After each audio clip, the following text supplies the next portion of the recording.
روزے کی حالت میں سر میں تیل مت ڈالنا، سر میں تیل ڈالو گے تو روزہ مکروہ ہو جائے گا۔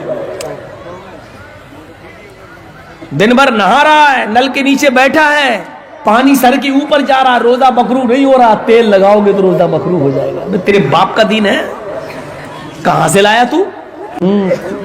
اتر مت سونگنا خوشبو، اگر سونگ لی تو روزہ ٹوٹ جائے، مکروہ ہو جائے گا۔ اب وہ بیچارہ پھل فروٹ بھی خریدنے جا رہا ہے، پپیتا خریدتے وقت سونگ نہیں رہا ہے، کیسے دیکھ رہا ہے، سونگ لے تو روزہ مکروہ ہو جائے گا۔ ناک میں پانی لینے سے روزہ مکروہ نہیں ہو رہا ہے، اتر سونگ لیا تو روزہ مکروہ ہو جائے گا۔ ہوا ناک میں جا رہی ہے، روزہ مکروہ نہیں ہو رہا ہے، اتر سونگ لیا تو روزہ مکروہ ہو جائے گا۔ ایک اور مشکل، آنکھ میں سرما نہیں لگانا، آنکھ میں سرما لگاؤ گے تو روزہ مکروہ ہو جائے گا۔ یہ مولویوں نے ایک نئی چیز ایجاد کر دی، مکروہ۔ اتنا ہارڈ نہیں ہے۔ روزے کی حالت میں آپ ٹوتھ پیسٹ بھی کر سکتے ہو، کیونکہ آج مسواک کی جگہ پیسٹ نے لے لی۔ اب نیم کی مسواک آپ کر رہے ہیں، کڑوا پن آ رہا، آپ کہیں روزہ مکروہ ہو گیا، مولوی جب نیم کی مسواک سے روزہ مکروہ نہیں ہوتا ہے تو کولگیٹ کرنے سے روزہ مکروہ کیسے ہو جائے گا؟ کڑوا پن آ رہا، آنے دو، پیسٹ الگ الگ ہوتے ہیں، کوئی میٹھا ہوتا ہے، کوئی کڑوا۔ اب نیم کا پیسٹ کرو گے تو اس میں کڑوا پن ہے، کلوز اپ وغیرہ کرو گے تو اس میں اچھی سی مہک بھی آ رہی ہے۔ مجھے بتانا صرف یہ ہے کہ آپ کے روزے پر کوئی فرق نہیں پڑے گا۔ اتنا ہی نہیں، روزے کی حالت میں صرف ایک چیز کا احتیاط رکھیے، روزے کی حالت میں آپ ناک میں دوا نہیں ڈال سکتے ہو، بس آنکھ میں دوا ڈالی جا سکتی ہے اور کان میں بھی دوا ڈالی جا سکتی ہے۔ حالانکہ آنکھ، ناک، کان تینوں کا تعلق ایک ہے، لیکن ناک میں دوا ڈالنے کا تعلق ڈائریکٹ حلق سے ہے۔ جیسی آپ ناک میں دوا ڈالیں گے اس کا کڑواپن فوراً آپ کے حلق میں محسوس ہوگا۔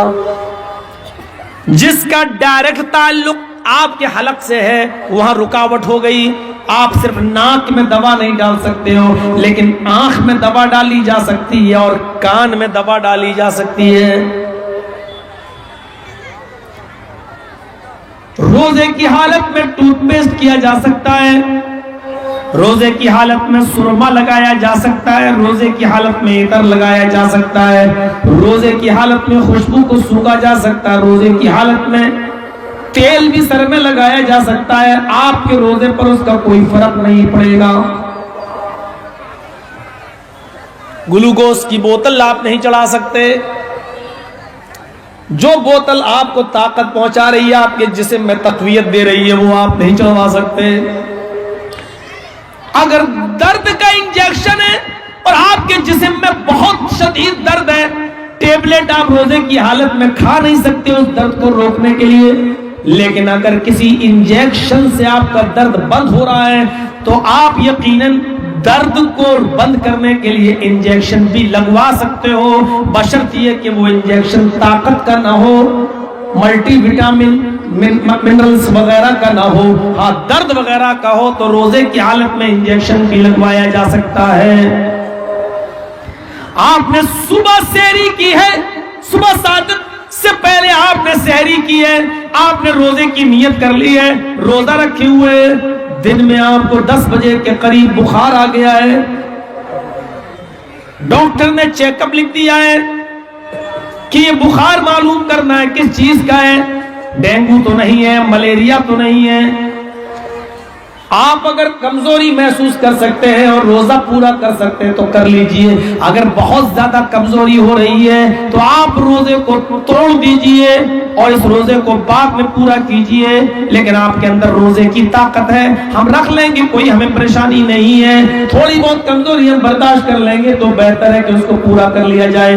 لیکن اب ڈاکٹرز نے چیک اپ لکھ دیے, آپ کو بلڈ چیک کرانا ہوگا, ڈینگو معلوم کرنا ہے, ملیریا معلوم کرنا ہے, تو بلا شک و شبہ آپ روزے کی حالت میں اپنے باڈی سے, اپنے جسم سے 2 ml 3 ml بلڈ بھی نکلوا سکتے ہو. آپ کے روزے پر کوئی فرق نہیں پڑے گا. اتنا ہارڈ نہیں ہے جتنا ان کٹ ملاؤں نے بنا دیا ہے.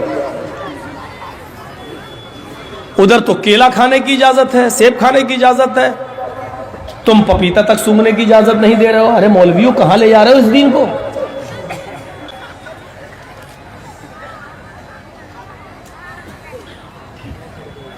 ہم مسلمانوں نے روزے کو اتنا سخت اور بنا لیا ہے, تھوک بھی نہ نکلو, روزے کی حالت میں تھوک نہ نکلو. اب منہ میں تھوک جمع ہو گیا, اب بار بار تھوک رہا, تھوک تھوک. اب اس کو یہ مولویوں نے بھر دیا, تھوک نکلو گے روزہ ٹوٹ جائے گا. شریعت تو یہ بھی کہتی ہے اگر آپ نے وضو بنایا ہے روزے کی حالت میں تو ظاہر ہے وضو بنائیں گے تو کلا کریں گے. اب کلا کریں گے تو پانی منہ میں لیں گے, ایسے کلا کریں. اب تھوڑا سا پانی زبان میں تو لگ ہی جائے گا, جب آپ پانی منہ میں لیں گے تو زبان میں تو لگے گا. اب کیا کر رہا ہے, بار بار زبان کو, اب اس کو یہ ڈاؤٹ ہو رہا ہے زبان کا لگا ہوا یہ پانی اندر نہ چلا جائے. اگر اندر چلا گیا, ان مولویوں نے پہاڑ بنا دیا روزہ, ان کٹھ ملاؤں نے بار بار اس کو تھوک رہا ہے. اور پھر سونے پہ سہاگا یہ کہ اور ہارڈ بنا دیا.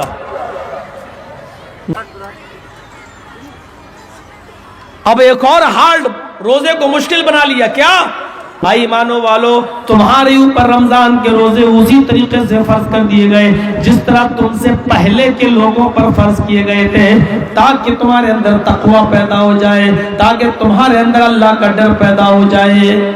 ہمارے ادھر بھی روزہ ہے, لیکن ہمارے یہاں روزے میں تھوڑی سختی ہے. سختی یہ ہے کہ صبح صادق سے پہلے آپ کچھ کھا لیجئے, سحری وغیرہ کر لیجئے, پھر آپ صبح سورج ڈوبنے تک پھر آپ کچھ نہیں کھا سکتے, کچھ نہیں پی سکتے.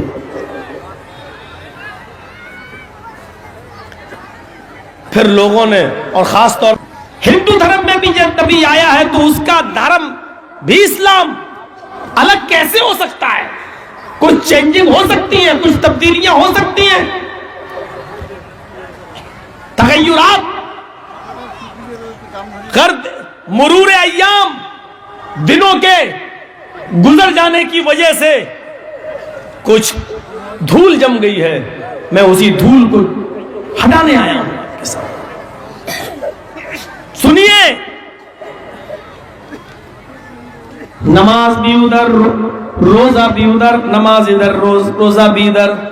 اور قرآن کہتا ہے کہ دنیا کے کوئی دھرم ایسا نہیں ہے جس کے اندر روزہ نہ ہو. کتب علی الذین من قبلکم, یہ روزے تمہارے اوپر اسی طرح فرض کیے گئے جس طرح تم سے پہلے کے لوگوں پر فرض تھے. یعنی مسلمانوں, یہ روزے ہم نے صرف تمہارے اوپر فرض نہیں کیے, تم سے پہلے بھی امتیں آئی ہیں ان پر بھی روزے فرض تھے. زکوٰۃ, یہ آپ جو مدرسے میں دے رہے ہو صدقہ خیرات زکوٰۃ, یہ کیا ہے؟ دنیا میں کوئی دھرم ایسا ہے جس میں زکوٰۃ کا ثبوت نہ ہو؟ ہاں, لفظ زکوٰۃ نہیں آیا ہے لیکن دان آیا, خیرات, دان. اسلام نے زکوٰۃ کو الگ رکھا ہے اور خیرات کو الگ رکھا ہے, صدقے کو الگ رکھا ہے. زکوٰۃ فرض ہے, صدقہ فرض نہیں ہے. مثلاً ہمارے پاس آج کے اس دور میں 7.5 تولے سونا یا 52.5 تولے چاندی, دونوں میں سے ایک